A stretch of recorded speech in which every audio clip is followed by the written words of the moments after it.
Hello, welcome to White Birch Tarot and Astrology, because we're going to do some astrology tonight.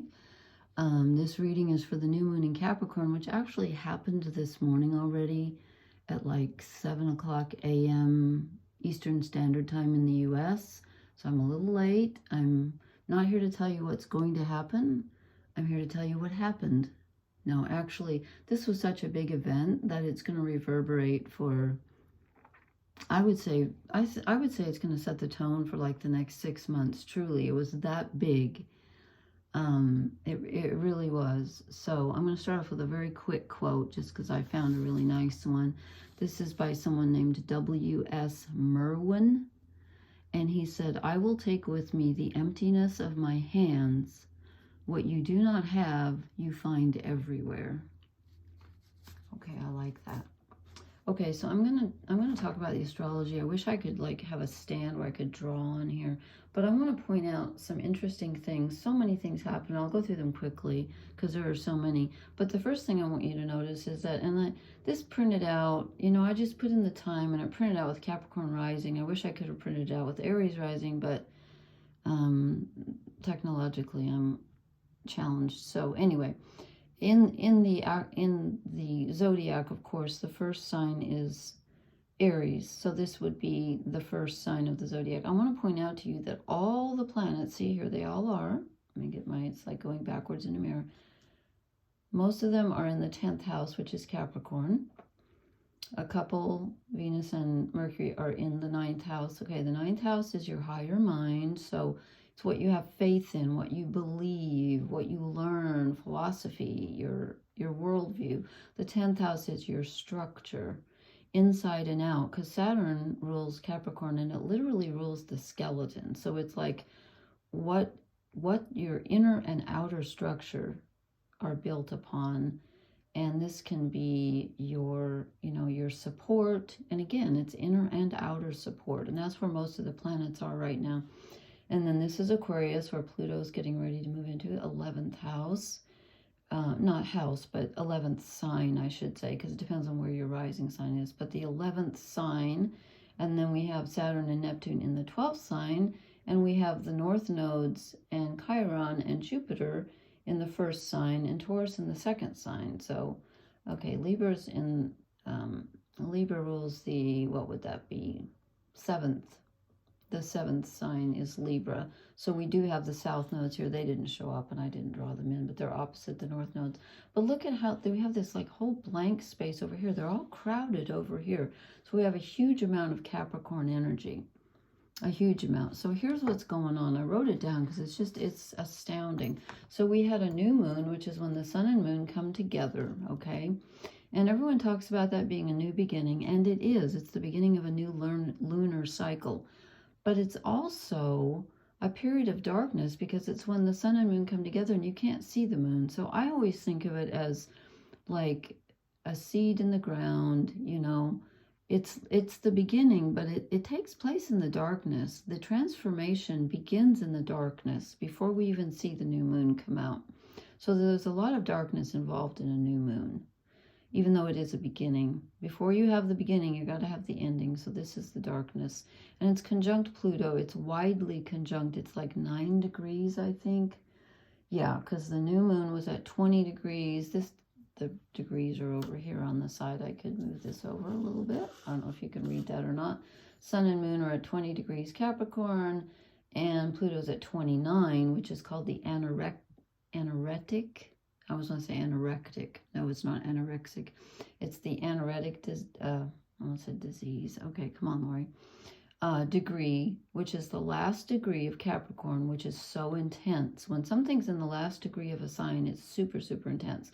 So this new moon is together with Pluto, which draws our emotional and our entire self. The sun rules your self, which is all of you, including your shadow, all of you, yourself, where you're going, your purpose in this lifetime. The moon rules your emotions, your childhood, your ancestry, and they're conjunct Pluto, the god of the underworld. So no matter what happens, you're connected with underworld energy here. And the interesting thing is that, well, let me tell you the other positive aspects. So we have that, which is kind of positive and but very intense. It's about your deepest fears, but it's also about breakthroughs. So it's the opportunity to break free from something very deep. And then, oh, I didn't print out Chiron. There's Chiron. It's also square Chiron, which is your wounds, and it's in Aries, which is yourself. So this is also kind of triggering some old wounds here. Very intense time. It's also trining, which is a positive aspect, Uranus and Taurus. So this brings in some sudden clarity. So you might have a sudden change in something that you've been thinking about. It's in an earth sign, so it could be a sudden change in your actual situation, your earthly situation, like your whole life, you know, something could change in your life. It's trining Uranus. It's sextiling, which is 60 degrees, which is also positive. Neptune, so your imagination is involved. It's a good time to get in touch with your imagination. It's, I think the most important, well, one of the most important things is that it's exactly squaring the north and south nodes, which are at 20 degrees of Aries and Libra, respectively. So it's exactly squaring the nodes of the moon, which rule fate. Like, this is like the direction you're headed in. The south nodes rule the direction you're moving from, your past karma. North nodes is where you're moving to in this life, but they're kind of fated. It's kind of a mixture of free will and fate. And if I can remind you of this quote, I know I've said this before, but the Swiss psychologist Carl Jung said, "Free will is the ability to do gladly that which we must do." So he was equating free will and fate as being two sides of the same coin. And in fact, in a way, they're the same thing, which is hard to wrap your mind around because it's a paradox. But it's about how you approach things. It's about, I almost want to say how evolved you are. My favorite astrologer, Liz Green, said that, interestingly, she was a psychologist and an astrologer and a historian. She said, interestingly, that when she met people that she considered very, very highly evolved, who knew themselves very well and had done a lot of work on themselves, they reflected their birth charts, their natal charts, more than people who were unaware of what was inside them. So in a way, the more aware you become, the more you reflect what is already laid out for you, which seems like it would be the opposite. This is too deep a topic to get into right now because there's too much to talk about, but that's really interesting. So we can break free of limits here with this trine to Uranus. And also I want to point out that Mars here in Sagittarius, in Capricorn, is trining Jupiter in Taurus. So this is a very lucky energy. This is a very positive energy where you can make things happen on a physical level because they're both in earth signs. So you've got to have faith, though. You've got to have faith, but if you do, you can move mountains at this time. And another interesting thing is that we have Venus in Sagittarius, which is ruled by Jupiter, and Jupiter in Taurus, which is ruled by Venus. So Venus and Jupiter are in each other's signs, okay? So that gives them a strong connection right now. So that's kind of interesting.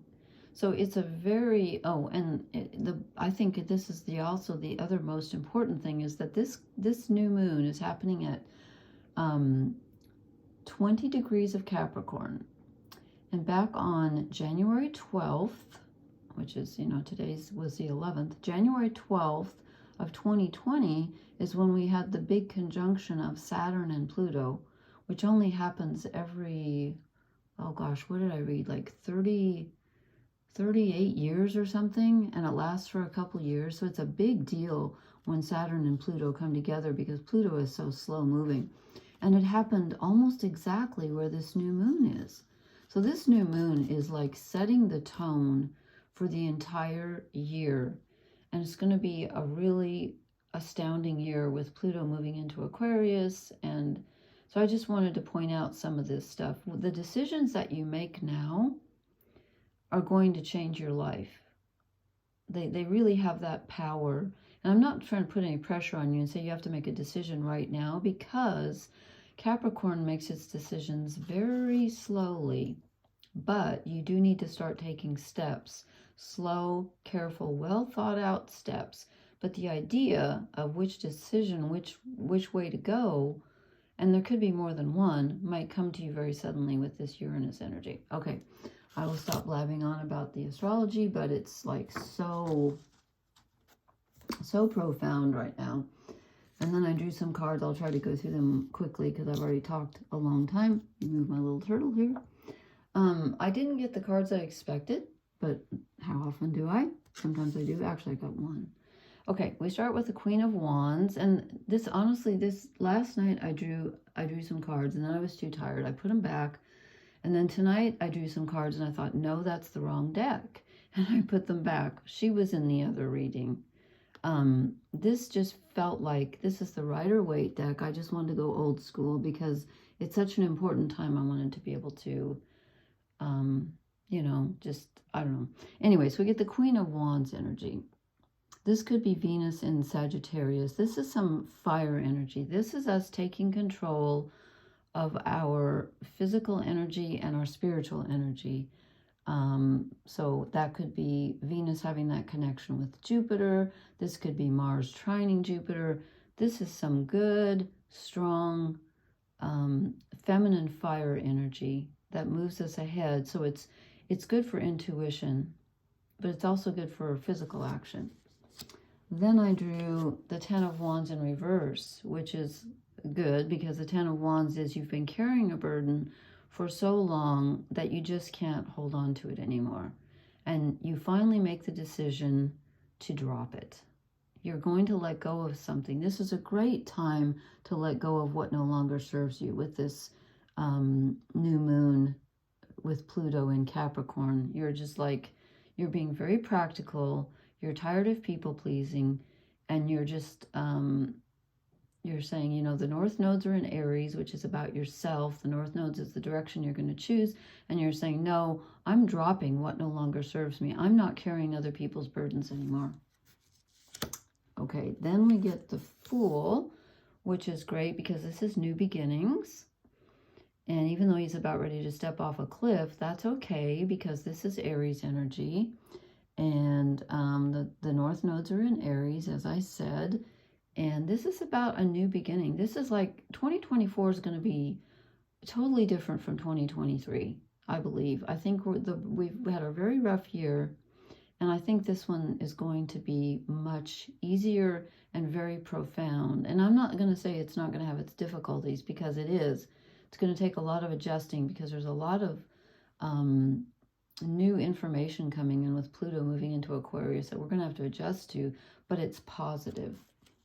Okay, then I get the Ace of Swords. Here comes the Uranus download from above. Here comes the divine idea. I forgot my hot water bottle. It is so freezing where I am. We have snow, we have ice, we have wind chills down to like some stupid thing like 25 degrees below zero. I hate it. I hate it because I worry about the animals. Anyway, here comes some heaven-sent mental energy that gives you some direction and an idea. I think we're going to find our direction that we've been searching for a while. And then these three cards all came out together, and I wasn't sure what to do, so I took them all. So we have the Hermit, which I believe is like the central card. This is introspection and us, you know, looking at where we are and really contemplating, like, who am I? What do I want? What have I accomplished? It's sitting with yourself and your accomplishments and thinking about them. And we get the King of Swords. He's been coming up a lot lately.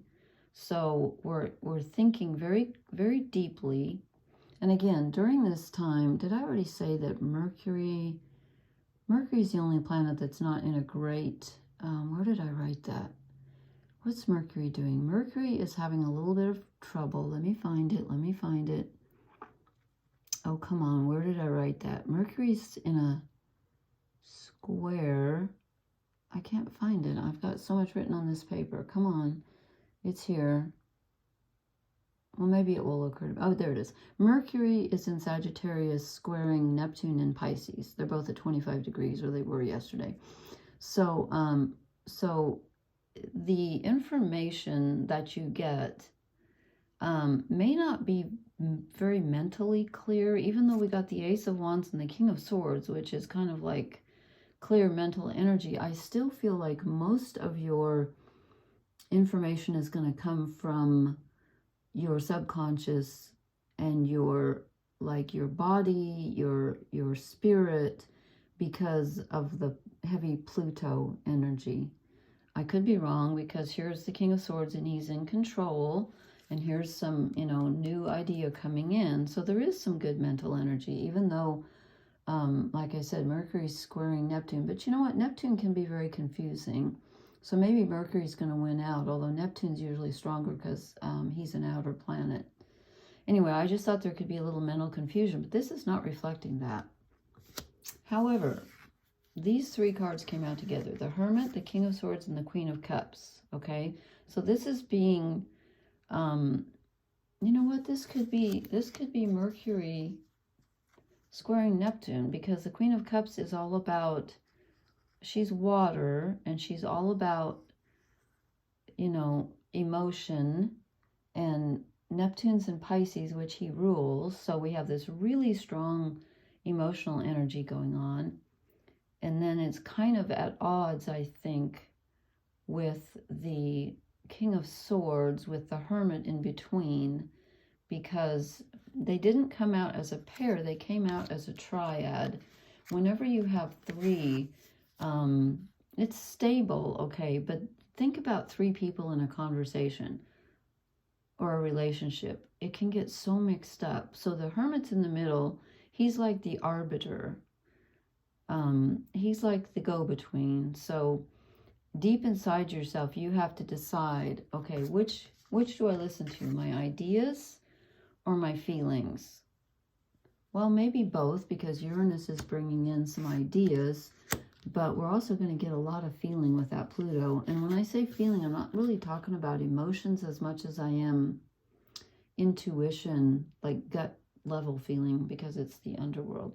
Then we get the Star, which is more Uranus energy, Aquarius energy.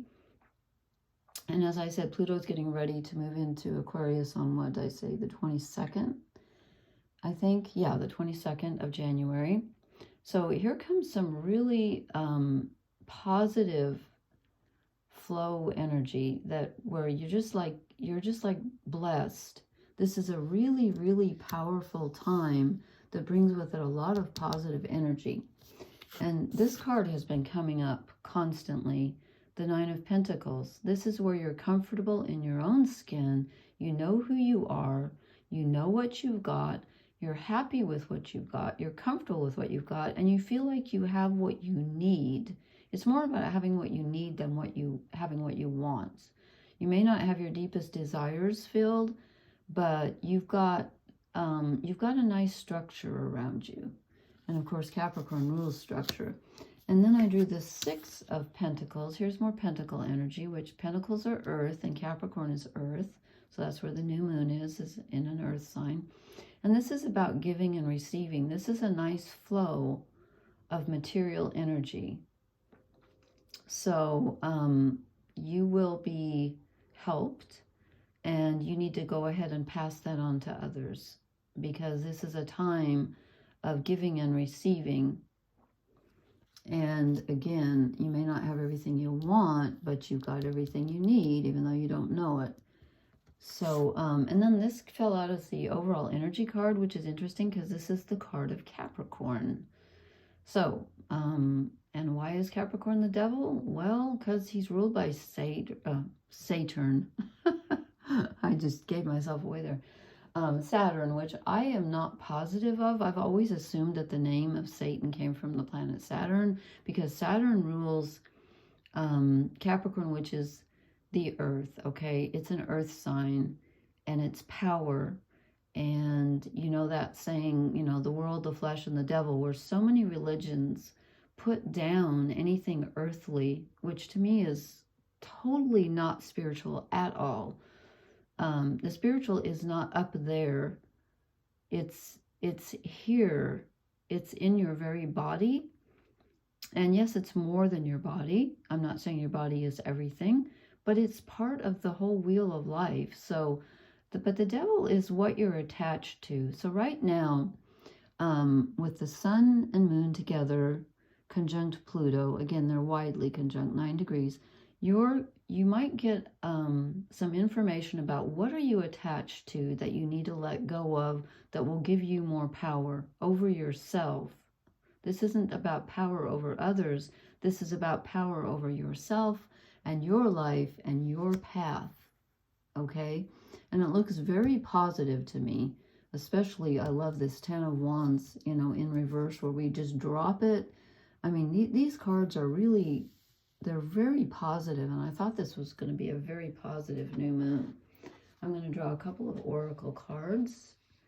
And yeah, let me concentrate here. Okay, new moon. What do people need to know about the new moon in Capricorn? I think we kind of already know, but okay, we're blessed, which is the star again.